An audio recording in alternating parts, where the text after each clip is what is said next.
Pergi ke toko beli margarin. Hai semuanya, aku Velin.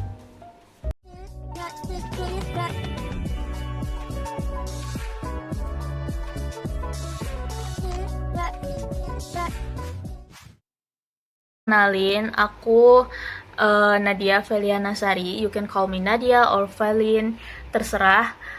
Sekarang aku mahasiswi semester 7 di salah satu universitas negeri di Surabaya. Nah, prodi aku adalah prodi bisnis digital. Dan sekarang kebetulan instead of kuliah matkul dan skripsi, kebetulan alhamdulillah aku juga kerja di salah satu BUMN. Nah, di video ini aku bakal jelasin banyak poin-poin menurut aku pribadi, dan semua ini opini pribadi ya, disclaimer, dan semua pengalaman orang itu beda-beda, jadi have fun to watch it. So this is my first ever YouTube video. We will talking about how powerful is manifestation. Ngobrolin tentang manifestation, of course. Jadi semua makhluk hidup yang ada di bumi itu, semuanya I think pasti ngelakuin manifestasi. Jadi nggak cuma manusia ya, hewan itu pasti juga secara nggak langsung mereka juga melakukan hal tersebut. Contohnya, kalau hewan nih, contohnya kucing. Mereka kan ini buat stray cats di luar sana yang nggak punya forever home. Otomatis mereka kalau cari makan juga harus dengan usaha gitu kan. Mereka harus cari di sisa-sisa makanan orang, apalagi buat stray cats yang udah melahirkan, yang baru aja melahirkan. Otomatis mereka kan punya anak nih, otomatis mau gak mau juga bakalan cari ekstra gitu makanannya. Besides of manifestation, itu juga ada usaha yang aku jelasin tadi. Jelas tanpa usaha pun nggak bakal bisa. Jadi ibaratnya kalian itu kayak berandai-andai doang. Oh ya Allah, oh Tuhan, aku mau ini nih, tapi kalian nggak berusaha, ya sama aja dong, hasilnya nol. Oke, first poin nomor 1, manifestasi tanpa usaha itu nol. Kenapa? Ya karena sekarang kalian coba dipikir pakai logik. Kalau misalnya kalian mau pergi ke suatu tempat, otomatis kalian harus mikir kan caranya itu kayak gimana. Entah itu kalian bisa jalan, or kalian bisa naik sepeda motor, or cari transportasi umum, dan sebagainya. Nah, sama juga kayak manifestasi ini. Kalian juga harus punya tujuan, kalian itu mau kemana. Entah itu di karir, or pendidikan, or apapun itu. Kalian harus jelas arahnya mau kemana. Dan semakin besar tujuan kalian, otomatis semakin besar juga motivasi kalian. Nah, di situ peran motivasi juga penting banget, guys. Karena ya without motivation pun nggak bakal bisa jalan gitu loh. Jadi ibaratnya motivation itu ibarat kayak bensinnya gitu, bahan bakarnya gitu. Sedangkan manifestasi itu niat. Oh, kita mau kesini nih gitu. Contohnya hal sekecil yesterday, aku bener-bener mau salah satu dimsum di Surabaya. Aku literally cuman di dalam hati, ya Allah, aku pengen ini. Nanti aku weekend, karena aku udah lumayan padat jadwalnya. Insya Allah aku weekend mau kesini, mau beli ini. Dan ternyata siang harinya, langsung banget nih, siang harinya ada orang yang di kantor beli dimsum tersebut. Sama persis kayak apa yang aku bilang H-1 sebelumnya. Bisa secepat itu, tapi bisa juga tergantung sama timeline kalian masing-masing.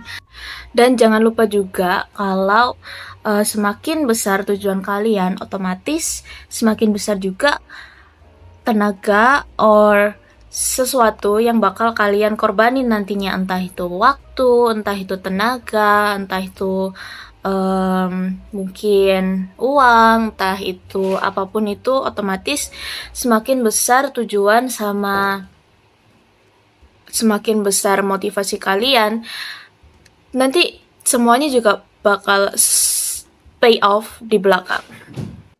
I know sometimes it's really really hard, especially kalau kalian punya manifestasi yang tinggi, kalian punya sesuatu yang harus diraih itu tinggi.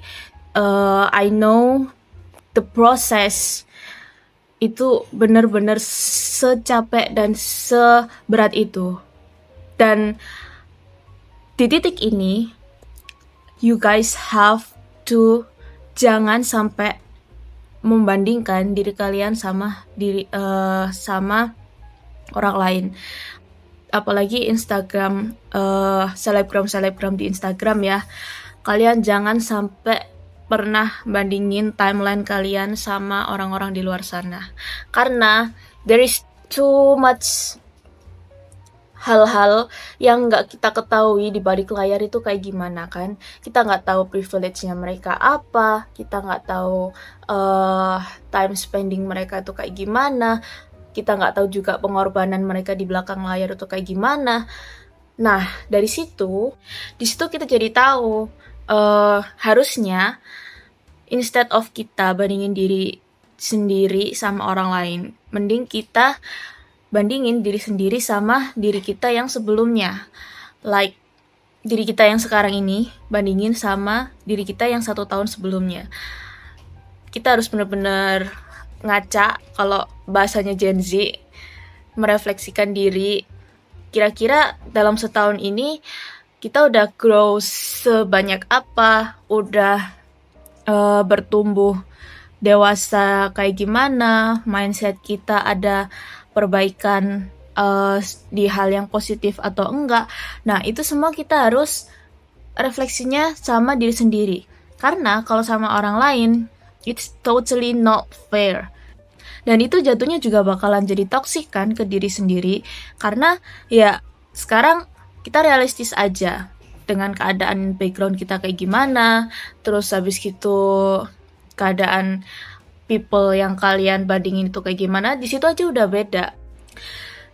Di luar sana banyak selebgram or YouTuber or public figure yang di umur, sekarang aku umur 22 tahun. Di umur 22 tahun mereka sudah punya big company or mereka punya ya all shop atau UMKM, tapi udah banyak gitu pegawainya, terus mereka tiap hari ada sales masuk, terus ada juga yang udah financial freedom di umur 22 tahun kayak Timothy Ronald, if you know. Tapi yang jelas kita nggak bisa bandingin apa yang kita laluin sama mereka, karena otomatis mereka juga punya hal yang dikorbanin sebesar itu, atau mereka juga dari background yang berbeda. Kita nggak bisa kontrol hal tersebut, tapi otomatis yang bisa kita kontrol itu ya kita tetap berusaha, sama we have to make sure that our generation nantinya, especially kalau misalnya nanti udah berkeluarga dan seterusnya, generasi seterusnya itu nggak bakal hidup susah kayak kita gitu. Poin nomor 2, konsisten itu bener-bener sepenting itu. Kenapa? Ibaratnya kalian mau pergi ke suatu tempat, kalian udah punya nih motivasinya, tapi itu kan bensin ya, tapi kalian jalannya misalnya kayak cuman 1 bulan ngelakuin 1 kali, or kalian cuma 2 bulan 1 kali, ya kalian gak bakal bisa cepet sampai ke tujuan gitu. Makanya harus konsisten, entah itu setiap hari, entah itu gimana pun caranya, kalian harus breakdown satu-satu biar ke tujuan itu kayak gimana. Entah itu kalian harus mengusahakan hal sekecil ini, hal sekecil itu. Misalnya kita mau pergi ke suatu kota gitu ya, misal ke Malang, otomatis kita tiap hari juga harus ada progres dong. Misalnya dalam 1 minggu kita harus ke Malang. Dari sekarang kalian udah harus siapin baju, udah harus siapin misalnya harus beli makanan, or kalian harus beli perlengkapan ini itu yang udah habis buat traveling, or something like that. Sama juga di urusan ini ya, manifestasi. Selain manifestasi sebagai bensin, kalian juga harus konsisten tiap harinya. Misalnya, kayak Alicia Eva kemarin, dia manifestasi banyak banget kan, entah itu dalam jumlah followers atau kayak gimana, tapi dia juga punya challenge ke diri sendiri. Dia harus 1 tahun full upload konten tiap hari non-stop. Tapi sekarang coba lihat, dari followersnya 200.000 sekarang udah 1 jutaan kalau nggak salah. Coba kalian cek sendiri ya. Dan aku benar-benar termotivasi sama dia juga, karena ya konsistensi menunjukkan peran sepenting itu. Kalau nggak gitu, ya kita nggak bisa sampai ke tujuan dengan cepat dong. Kalian juga harus harus tahu kalau konsisten itu juga berat banget, karena secapek itu dan seberat itu kalian tetap harus ngelakuin. Entah itu kalian lagi keadaan nggak baik-baik aja, atau kalian lagi keadaan lagi sakit tapi yang nggak terlalu sampai. Tapi as long as kalian yakin, kalian punya motivasi, dan kalian yakin manifestasi itu harus diraih, ya otomatis kalian melakukan whatever it takes buat sampai ke tujuan itu. Bener gak sih? Last but not least, setelah ngelakuin semua itu, yang harus kalian lakukan adalah pasrah. Ya, kalian gak salah dengar. Setelah ngelakuin semua itu, kalian harus pasrah. Jadi setelah ngelakuin semua itu, kalian harus benar-benar pasrah. Kenapa? Karena kalau nggak gitu, kalau misalnya kita terlalu mengharapkan hasil yang besar, itu juga nggak baik buat kita. Karena nantinya kalian bisa gampang kecewa buat kalau misalnya hasilnya nggak sesuai sama ekspektasi kalian. Jadi kalian tetap harus pasrah, serahin semuanya ke yang di atas, sama kita harus percaya juga kalau yang di atas itu maha melihat, dia juga maha adil. Jadi kita harus yakin kalau semua usaha sama waktu yang kita spending itu literally worth it buat kita ke depannya. Entah itu hasilnya baik atau enggak ada hasil yang buruk, sesuai ekspektasi atau enggak, otomatis kita harus menerima itu semua. Karena apapun hasilnya itu pasti berguna buat kita. Berguna buat kita tumbuh ke depannya, berguna untuk orang-orang di sekeliling kita, maybe, atau berguna untuk kita yang di masa depan. We don't have a clue about our future, right? Yang bisa kita lakuin sekarang adalah kita berusaha, kita spending waktu, kita bermanifestasi, kita benar-benar fokus pada tujuan, dan the rest of it kita benar-benar harus pasrah. Kita harus percaya kalau yang di atas sana, kalau Allah, kalau universe itu pasti akan memberikan yang terbaik buat kita. Karena sometimes kalau hasilnya nggak sesuai sama ekspektasi kita, we really broken. Kita benar-benar sakit hati dan benar-benar nyerah. No, caranya bukan kayak gitu. The system is not like that. Jadi selalu ada momen dimana kalian udah terpuruk, tapi masih ada time dimana kalian abis terpuruk itu, kita masih jatuh lagi. Jadi ibaratnya kayak udah jatuh tertimpa tangga. Nah, tapi setelah itu, believe me, setelah jatuh tertimpa tangga itu tadi, pasti ada momen dimana kalian habis jatuh, terus jatuh lagi itu, langsung naik. Jadi langsung naik ini without kita sadari, dari hal sekecil atau hal setidak terduga itu, pasti akan datang. Believe it or not, kalian coba buktiin sendiri. Karena semua orang yang cerita di aku, pengalamanku sendiri, itu ngalamin hal serupa. Jadi setelah kita jatuh sejatuh-jatuhnya dan kita benar-benar pasrah, padahal kita udah berusaha sedemikian rupa. Setelah itu baru tuh ada turn point di situ. Ini cerita based on my experience pribadi aku. Kayak misalnya kemarin waktu awal masuk kuliah.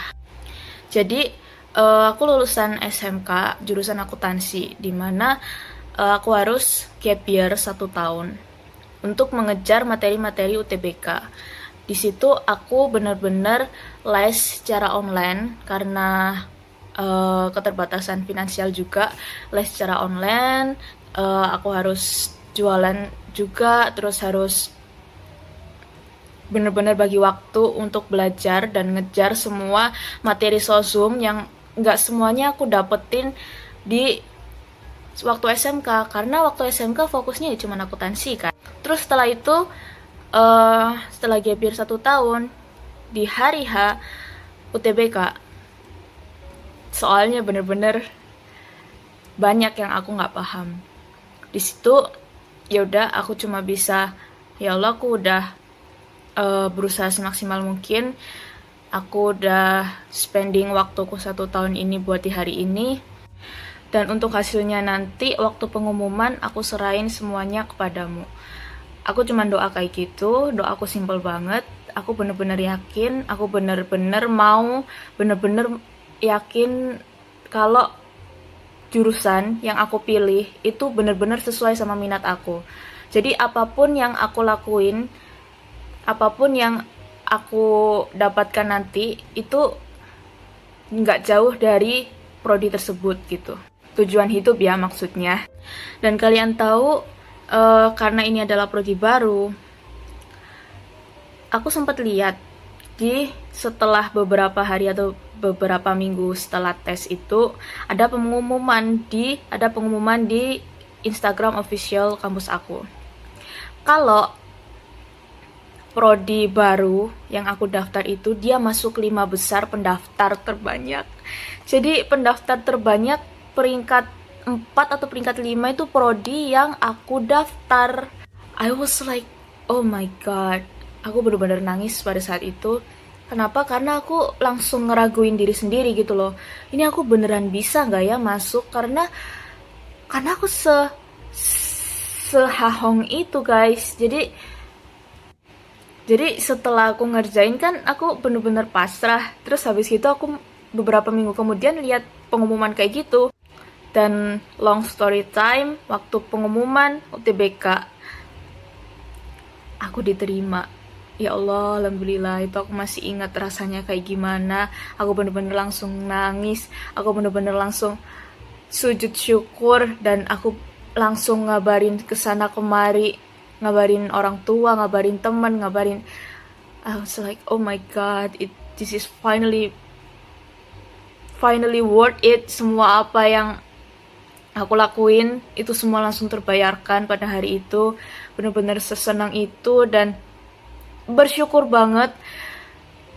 Akhirnya salah satu turn point kehidupan aku dimulai dari situ. Dan itu cuma salah satu contoh aja, masih ada beberapa contoh lainnya. Kalau misalnya aku taruh di sini semua nggak bakal cukup. I think that's enough for this first video di YouTube aku. That's quite long, I think. Semoga kalian gak bosen. Dan terima kasih yang udah nonton sampai di akhir ini. Jangan lupa subscribe dan ceritain pengalaman manifestasi apa yang bener-bener worth it di kalian di kolom komentar, oke? I think that's all from me. Thank you. Semoga kalian bisa menjalani hidup dengan baik. Bye-bye.